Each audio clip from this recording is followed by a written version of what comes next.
Hello दोस्तों, नमस्कार। मैं आपके अपने YouTube चैनल ज्योति विद्यापीठ ओंडघाट आज यानी कि जो पीटीईटी एग्जाम 2024 हुआ था, जिसके अंतर्गत जो जीके का पेपर था उसको लेकर मैं सॉल्यूशन करवाने के लिए आपके सामने हाजिर हुआ हूँ। जिसमें जो क्वेश्चन है वो इस प्रकार है, यानी कि जो 101 नंबर जो क्वेश्चन था जिसके अंतर्गत जो बात की गई है क्वाडा की, यानी इसके जो सदस्य देश है वो कौन कौन से, यानी इसके अंतर्गत यदि बात की जाती है जिसके 4 ऑप्शन दिए गए हैं इसमें, यानी जो भारत है, ऑस्ट्रेलिया, जापान, संयुक्त राज्य अमेरिका, ये ही 2 देश हैं वो इस क्वाडा के सदस्य देश हैं। यानी कि क्वेश्चन नंबर 102 यानी हाल ही में किस देश ने अपना 10 का तटस्थ रूप रवैया छोड़कर नाटो की सदस्यता ले ली है। यानी एक नाटो जो संगठन है, नाटो संगठन का जो पूर्ण रूप से पूरा नाम दिया देखा जाता है तो इसका नाम है उत्तरी अटलांटिक संधि संगठन, यानी जिसकी जो स्थापना की गई है वो की गई थी 1949 में, और इसके जो प्रारंभिक जो देश थे उनकी कुल संख्या थी वो थी 12, और वर्तमान में यदि देखा जाता है तो इसके जो सदस्यों की जो संख्या है वो है 32। यानी रूस और यूक्रेन के बीच में जब युद्ध छिड़ गया था उस समय यानी जो डेनमार्क था वो बनता है 31वां सदस्य, और अभी वर्तमान के अंतर्गत 2024 में यानी स्वीडन बनता है वो 32वां सदस्य बनता है। तो इसका आपका जो आंसर रहने वाला है वो रहेगा स्वीडन। फिर क्वेश्चन नंबर 103, इसके अंतर्गत जो बात की जा रही है वो जातक कथाओं से संबंधित बात की जा रही है। तो जातक कथाएं हैं वो किस महान व्यक्तित्व से संबंधित है? तो इसका जो आपका आंसर रहने वाला है वो रहेगा महात्मा गौतम बुद्ध। फिर 104 नंबर जो क्वेश्चन है इसके अंतर्गत फसलों की किस्में दे रखी हैं, जिसमें पूछा गया है कि अरेबिका, रोबस्टा, लिब्रिका की किस्में कौन सी फसल है। यानी इसके अंतर्गत ये जो किस्में पाई जाती है ये कॉफी की। दांडी मार्च से गांधी जी ने किस आंदोलन की शुरुआत की थी? यदि बात की जाती है दांडी यात्रा तो ये 12 मार्च 1923 से साबरमती आश्रम से शुरू की गई थी, और ये दांडी जाकर समाप्त की, और यहाँ ये समाप्त होने वाली जो यात्रा है ये 240 मील चलती है और 24 दिन की जो यात्रा है, और यहीं से एक नए सविनय अवज्ञा आंदोलन का प्रारंभ किया जाता है। तो इसका जो आंसर रहने वाला है वो रहेगा सविनय अवज्ञा आंदोलन। 104 नंबर जो क्वेश्चन दे रखा है इसके अंदर जो बात की गई है इसमें 4 लोगों के नाम दे रखे हैं, और ये बात कही गई है कि राजस्थान के कानूनों के अंतर्गत अधिसूचित रोग है। यानी कि जो 4 रोग है, 4 बीमारियों के जो नाम दिए गए हैं उसमें जो कानूनों के तहत यदि नाम लिया जाता है तो वो है न्यूमोकोनियोसिस। फिर 107 नंबर जो क्वेश्चन है इसके अंतर्गत जो बात की गई है विद्युत प्रवाह की इकाई क्या है? तो जो विद्युत प्रवाह की जो इकाई है वो है एम्पियर, यानी कि इसका आंसर जो रहने वाला है वो आपका बी। यानी कुनमिंग मॉन्ट्रियल फ्रेमवर्क संबंधित है। कुनमिंग मॉन्ट्रियल फ्रेमवर्क किससे संबंधित है? तो ये आपका रहने वाला जो उत्तर है वो है जैव विविधता से संबंधित है। हाँ, अगला क्वेश्चन, जवाहरलाल नेहरू बंदरगाह किसका उपग्रह बंदरगाह है? यानी कि जो मुंबई बंदरगाह है उसका जवाहरलाल नेहरू बंदरगाह उपग्रह है। अगला क्वेश्चन, वीर विनोद जो पुस्तक है ये एक काव्य ग्रंथ है, और जिसके लेखन का जो कार्य किया गया है वो श्यामल दास के द्वारा किया गया, और इस पुस्तक के अंतर्गत मेवाड़ का इतिहास लिखा गया है। अगला क्वेश्चन, 2011 की जनगणना के अनुसार राजस्थान में अनुसूचित जनजातियों का जो प्रतिशत है वो क्या रहने वाला है? यानी कि बात की जाती है 2011 की जनगणना के अनुसार तो जो प्रतिशत के हिसाब से बात की जाती है तो आपका आंसर है 13.5%। आसियान भारत मिलेट फेस्टिवल 2023 का मेजबान कौन सा देश था? तो इसका जो मेजबान देश था वो है इंडोनेशिया। मेवाड़ के कौन से शासक द्वारा संगीत राज, सूर्य प्रबंध, संगीत रचनाकार रसिक प्रिया की रचना किसके द्वारा की गई, यानी इन पुस्तकों की जो रचना की गई है वो राणा कुंभा के द्वारा की गई। कौन सी नदी यमुना की सहायक नदी नहीं है, यानी इस पे आपको दो किस पे देना है, नहीं पे। नहीं को आप पहले गोला कर दो, इसमें कौन सा पूछा गया, यदि नहीं है तो नहीं को आप गोला करो, और तो इसमें कौन सी नदी नहीं है, कांकली नदी है। यानी कि बाणगंगा, बनास और बेडस नदी यमुना की सहायक नदी है। निम्न में से किसी टोडगढ़ किले में 4 साल के लिए कारावास की सजा दी गई थी। यानी जो टोडगढ़ का जो किला है ये अजमेर जिले में था, और इसी किले के अंतर्गत विजय सिंह पथिक नाम का एक व्यक्ति था जिसको भी बंद किया गया था। यहाँ पे ऑप्शन विजय सिंह पथिक का नहीं दे रखा है, इसका साथी यानी राव गोपाल सिंह खरवा इसका आंसर होगा। अंग्रेजों के साथ संधि करने वाला पहला राज्य, यानी ये बात की जा रही है राजस्थान से, यानी ऐसा कौन सा राज्य था, ऐसी कौन सी रियासत थी जिसने अंग्रेजों के साथ में संधि की, तो इसका आंसर आपका रहने वाला है वो कोटा। निम्न में से कौन सी ग्रीन हाउस गैसें यानी CF6 है, तो इसके अंतर्गत यानी जो ग्रीन है हाउस जो गैस है इसके अंतर्गत कौन कौन से जो तत्व हैं वो पाए जाते हैं, तो इसमें बात की जाती है CO2, CH4, जलवाष्प, यानी कि ये तीनों तत्व इसमें पाए जाते हैं। तो इसका आंसर जो रहने वाला है वो रहेगा उपरोक्त सभी।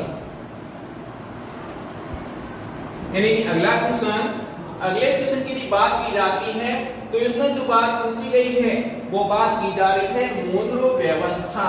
मूनरो व्यवस्था का जो दूसरा नाम है वो क्या है, यानी इससे पहले अपन थोड़ी सी बात करेंगे स्थायी बंदोबस्त।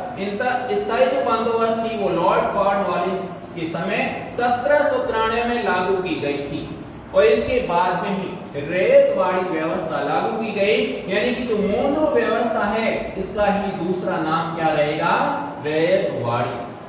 अगला क्वेश्चन है गुलामगिरी। जो गुलामगिरी है वो एक क्या है, पुस्तक है जिसके अंतर्गत समाज सुधार से संबंधित बातें की गई, और इस पुस्तक का जो लेखक है वो कौन है, ज्योतिबा फूले। हाल ही का कानून जिसका संबंध रहन सहन और व्यापार करने की सुगमता के लिए विश्वास आधारित शासन से है, ये क्या है, तो इसका आंसर जो रहने वाला है वो रहेगा जन विश्वास। जन विश्वास हाल ही में उद्घाटित होने वाला अटल सेतु कहां पर स्थित है, जो अटल सेतु है वो है मुंबई में। 54वें भारतीय अंतर्राष्ट्रीय फिल्म महोत्सव में किस फिल्म को सर्वाधिक फिल्म गोल्डन फिगर पुरस्कार दिया गया, तो इसकी जो फिल्म है वो है एडलेंस बॉर्डर्स। अगला क्वेश्चन यानी कि चौथी एशियाई पैरा खेल 2022 का आयोजन चीन के किस शहर में किया गया, तो एक चीन का जो शहर है वो है हांगझोउ जो शहर है वहां पे चौथी एशियाई पैरा खेलों का आयोजन किया गया था। लगातार चौथी बार बांग्लादेश के प्रधानमंत्री के रूप में किसे चुना गया, यानी ऐसा कौन सा व्यक्ति है जिसे लगातार 4 बार प्रधानमंत्री के रूप में चुना गया, तो इसका जो आंसर रहने वाला है वो है शेख हसीना, यानी कि शेख हसीना जुल्फों वाली।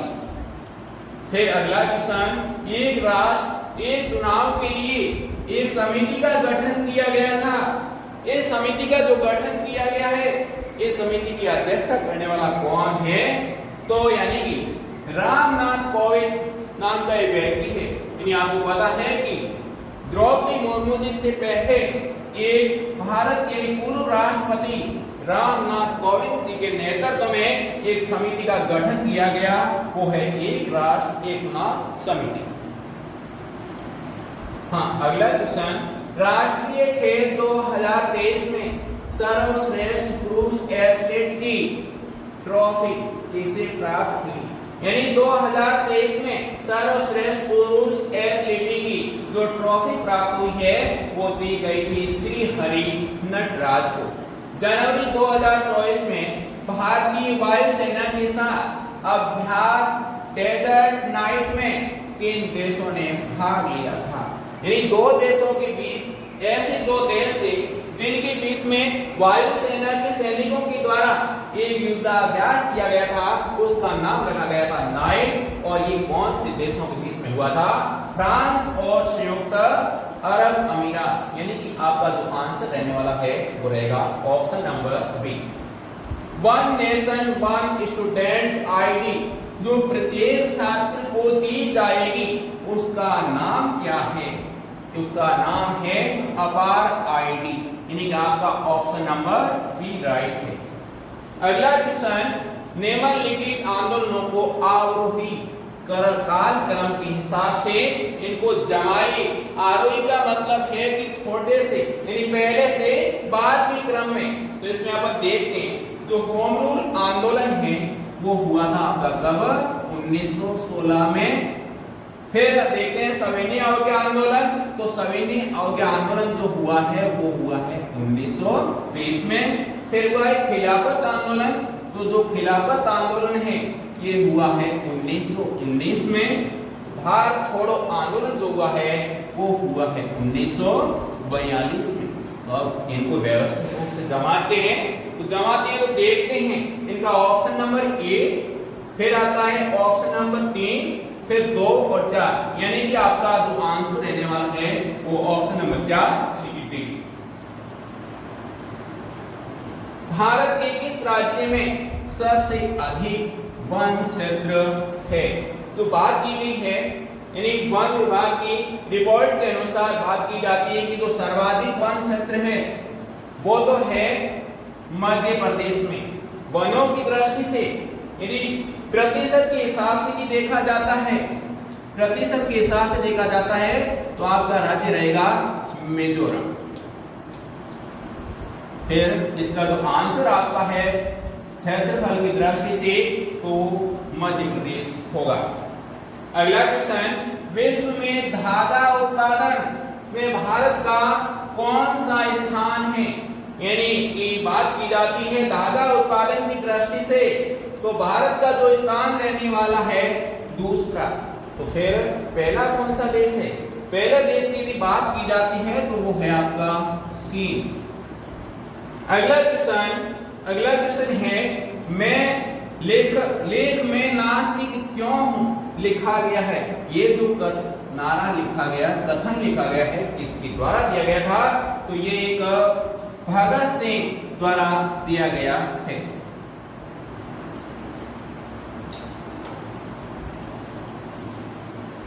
सौर ऊर्जा को बढ़ावा देने के लिए भारत सरकार द्वारा कौन सी योजना प्रारंभ की गई? यानी भारत के अंतर्गत सौर ऊर्जा को बढ़ावा देने के लिए एक योजना प्रारंभ की गई है। तो वो योजना कौन सी है? तो उस योजना का नाम है पीएम सूर्य घर योजना। अगला निम्नलिखित में से कौन सी गैस ओजोन प्रसरण के लिए प्रत्यक्ष उत्तरदायी नहीं है? अब नहीं का पूछा है तो नहीं पे आप पहले बोला कर दीजिए, तो इससे आपका उत्तर आसान हो जाएगा। यानी नहीं का पूछा है तो इन 4 गैसों का जो नाम दिए गए इन तीनों में से ए, बी और सी पाई जाती है। और जो लास्ट में यानी डी ऑप्शन दे रखा है इसके द्वारा किसी भी प्रकार के ओजोन परत में क्षरण नहीं होता है। अगला क्वेश्चन, पुरास्थल का जो नाम दे रखा है वो आहाड़ का दे रखा है और आहाड़ का दूसरा नाम महासतियों का टीले के नाम से भी जाना जाता है। तो ये कौन सी सभ्यता के अवशेष हैं? तो इसके अंतर्गत ताम्र पाषाण युग के अवशेष पाए जाते हैं। तो इसका जो उत्तर रहने वाला है वो सी ऑप्शन होगा। अगला क्वेश्चन, गोविंद गिरी का प्रमुख शिष्य कौन था? तो गोविंद गिरी का जो शिष्य है वो है पूजा धीर जी। राजस्थान के किस जिले में जरगा पर्वत है? यानी कि जो पर्वत है जरगा, वो कौन से जिले में है? तो जरगा पर्वत जो राजस्थान के उदयपुर जिले में पाया जाता है। राजस्थान का पहला भालू अभयारण्य कहाँ स्थित है? राजस्थान का जो पहला भालू अभयारण्य है वो सुंधा माता। राजा अजमल किस लोक देवता के पिता थे? तो आपको पता है रामदेव जी जो पंच पीरों में से एक हुआ करते, उनके पिता का नाम अजमल देव थे। फिर अगला क्वेश्चन, गौरी देवी राजस्थान की किस गायन शैली से जुड़ी हुई थी? यानी राजस्थान के अंतर्गत जो गायन शैलियां पाई जाती है उनमें से जो गौरी देवी नामक महिला थी वो माट गायिका से संबंधित थी।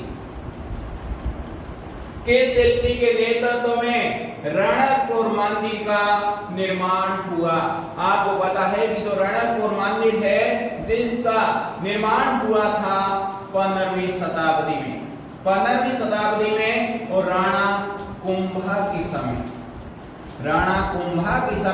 और राणा कुंभा का मंत्री धर्णक के नेतृत्व में एक वास्तुकार था जिसका नाम था देवपाल। यानी कि आपका जो आंसर रहने वाला है वो होगा बी। निम्न में से किसे सुनहरे रेशे के नाम से जाना जाता है? सुनहरे रेशे के नाम से जूट को जाना जाता है। राजस्थान में बहने वाली सबसे लंबी नदी कौन सी है? यहाँ पूछा है राजस्थान में बहने वाली सबसे लंबी जो नदी है वो तो है बनास। यदि सीधा क्वेश्चन पूछा जाता है कि सबसे लंबी नदी कौन सी है राजस्थान में, तो होता है चंबल। परंतु यहाँ पूछा क्या है, राजस्थान में बहने वाली जो नदी है वो आपकी बनास। संयुक्त राष्ट्र संघ मानव विकास सूचकांक 2022 में भारत को किस पायदान पर बदलाया गया? यानी मानव विकास जो रिपोर्ट है 2022 उसके हिसाब से यदि देखा जाता है तो भारत को जो स्थान मिला है 134वां मिला। अगला क्वेश्चन, चंद्रगुप्त मौर्य कब शासक बने? यानी मौर्य साम्राज्य का जो संस्थापक यानी कि चंद्रगुप्त मौर्य वो शासक बनता है 321 ईसा पूर्व में। अगला क्वेश्चन, नोबेल पुरस्कार विजेता सीवी रमन किस क्षेत्र से जुड़े हुए थे? यानी कि भारत रत्न से मौजूद एक नवाजे गए सीवी रमन का जो नोबेल पुरस्कार दिया गया था वो उनके भौतिक क्षेत्र के लिए दिया गया था। भौतिक क्षेत्र के लिए दिया गया था। भारत के किस राज्य का 3 अगस्त के क्षेत्र में एकाधिकार प्राप्त है? यानी कि जो लोएस्ट है उसके लिए ऐसा कौन सा राज्य है जिसको अपना एकाधिकार यानी अपना खुद का दबदबा है, तो आपका राज्य कौन सा होगा? छत्तीसगढ़। और छत्तीसगढ़ के अंतर्गत जो बेलाडीला की जो खदानें हैं वो 10S के लिए प्रसिद्ध है। अगला क्वेश्चन, आरबीआई का स्थापना दिवस है जो भारत के अंतर्गत जो बैंकों का बैंक के नाम से जो जाना जाता है आरबीआई की जो स्थापना की गई थी वो की गई थी 1 अप्रैल 1935 को। इस कारण आपका जो स्थापना दिवस है वो है इसमें 1 अप्रैल। गिद्दा लोक नृत्य यानी जो लोक नृत्य है भारत के अंतर्गत जो गिद्दा नृत्य है वो किया जाता है भारत के पंजाब राज्य में। भारत का बिस्मार्क किसे कहा जाता है? बिस्मार्क इसलिए कहा जाता है कि जर्मनी का एकीकरण करने में जिस प्रकार बिस्मार्क की जो महत्वपूर्ण भूमिका रही उसी प्रकार भारत का एकीकरण करने के लिए महत्वपूर्ण जो भूमिका अदा की है वो की सरदार वल्लभ भाई पटेल। इसलिए भारत का बिस्मार्क सरदार वल्लभ भाई पटेल को कहा जाता है। धन्यवाद।